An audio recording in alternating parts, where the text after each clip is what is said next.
네, 저는 끝나지 않은 전쟁 군함도에 대해 발표할 상생방송 서포터즈 6기 성채린입니다. 먼저 목차는 주제 선정 이유, 군함도에 대해서 우리가 주목해야 할 것 결론 순서로 발표하도록 하겠습니다.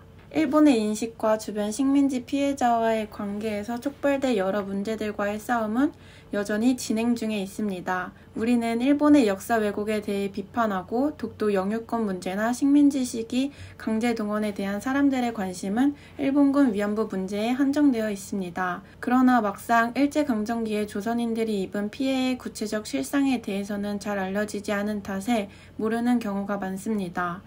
저는 강제 동원된 위안부 문제처럼 다른 사례인 일본과 아시아, 태평양 각지에서 노동력을 착취당한 군함도를 주제로 이야기해보고자 합니다. 군함도는 나가사키 반도에 있는 작은 섬이며 정식 명칭은 하시마 섬으로 군함과 같이 생겼다고 해서 군함도라고 불렸습니다. 산업이 발전하기 위해서 에너지원이 필요한데 하시마 섬에 있는 석탄은 일본의 산업혁명을 촉발하는 중요한 자원이었습니다. 하지만 석탄이 일본 전체의 수요량에 비해 부족해지면서 하시마 섬도 해저 깊숙이 탄광을 파서 석탄을 채취하게 되었고 이는 곧 더 위험한 막장에서 중노동을 해야 한다는 의미였습니다. 이러한 상황에서 일본의 식민지 주민인 조선인과 중국인들은 강제로 이곳에 징용을 하였고 이곳은 그들에 있어서 지옥섬이 되어버렸습니다. 군함도에만 강제 징용된 조선인의 수는 약 800여 명이었고 그중 134명이 사망하였습니다. 거의 없는 임금과 가혹한 노동 환경과 식량뿐만 아니라 고문까지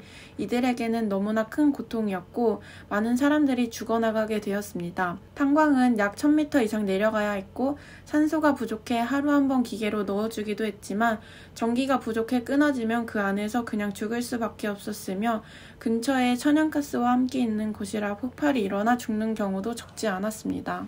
1945년 8월 9일 나가사키에 미국이 원자폭탄 팻맷을 투하하여 노동자들은 강제로 끌려나와 뒷수습을 해야 했고 이 과정 속에서 위험 수준의 방사선에 노출되어 죽어간 조선인들은 시신조차 제대로 거두지 않아 버려져 까마귀의 밥이 되어야만 했습니다. 여기서 주목해야 할 것은 그 이후의 일본 행동입니다. 2015년 유네스코 국제기념물 유적회의가 군함도를 포함한 메이지 유신 때 일본의 산업혁명 유산, 제철, 제강, 조선, 석탄 산업을 일방적으로 세계문화유산에 결정했기 때문입니다. 이 결정에 일본은 환호했고 우리나라와 중국 등은 강제 노역으로 고통받고 인간 이하의 노동을 강요한 범죄 현장이기 때문에 거세게 반발하고 분노했지만 이런 범죄 증거를 일본은 세계유산이라며 내놓았고 유네스코는 군함도의 어두운 이면이나 강제 동원의 진실을 공개하겠다는 말을 전제로 결정되었으나 지금 현재까지 일본 정부는 그 어떤 명시도 하고 있지 않습니다.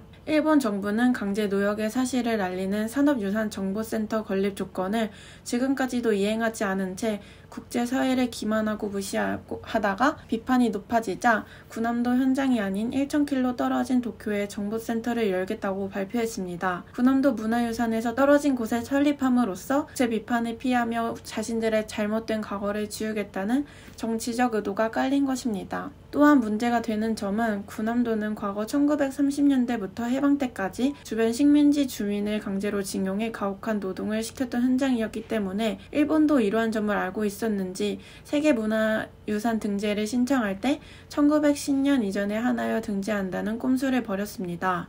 이제 군함도는 10만 명의 관광객이 찾는 일본이 자랑하는 세계유산의 상징적 존재가 되었고 나가사키 시내 어디를 가든 군함도는 아주 흔하게 접할 수 있으며 온갖 기념품을 만들어서 팔고 갖가지 전시물을 만들어 자랑하기도 합니다. 2009년 4월부터는 시행하던 군함도 투어도 섬 내부로 들어갈 수 없고 밖에서만 보도록 하여 강제징용 당했던 사람들을 추모하고 기억하는 곳에는 가까이 갈 수 없도록 폐쇄하는 등 자신들 예외 군함도 진실을 향해 한 발짝도 옮길 수 없도록 더욱더 은폐하고 있을 뿐입니다. 1997년 소송을 시작으로 가장 건강한 분들을 모시고 소송을 시작했지만 너무 긴 세월 소송이 지연되는 바람에 아무런 사죄의 말도 배상도 없이 피해자들은 세상을 떠나고 말았고, 지금까지도 일제강제동원 피해자들은 어느 누구도 일본 정부나 전범 기업으로부터 자신들의 침략행위 및 반인도적 불법 행위에 진정한 사과를 받지 못했습니다. 일본 정부에 몇 차례 사과를 들어 일본이 얼마나 더 사과를 해야 하냐고 반문하기도 하지만, 일본 정부는 강제성이나 불법성을 인정하고 사과한 것이 아니며 강제성이나 불법성을 인정하지 않은 사과를 두고 일제강제동원 피해자들에게 사과를 진정성으로 받아들이고 용서를 강요하는 것 또한 폭력이 될 수 있습니다. 역사는 이렇게 기록할 것이다. 이 사회적 전환기의 최대 비극은 악한 사람들의 거친 아우성이 아니라 선한 사람들의 소름 끼치는 침묵이라고 마틴 루터킹이 말한 바가 있습니다. 이처럼 우리의 관심이 모아져 다른 세대로 미루지 않고 우리 세대에서 반드시 해결해야 할 과제라고 생각하며, 군함도에서 고향 바다를 그리며 이름 없이 죽어간 희생자들의 역사를 기록하고 기억해야 할 책임은 우리에게 있습니다. 강제동원 문제 해결에 힘이 되길 간절히 빌며 이상 발표를 마치도록 하겠습니다. 감사합니다.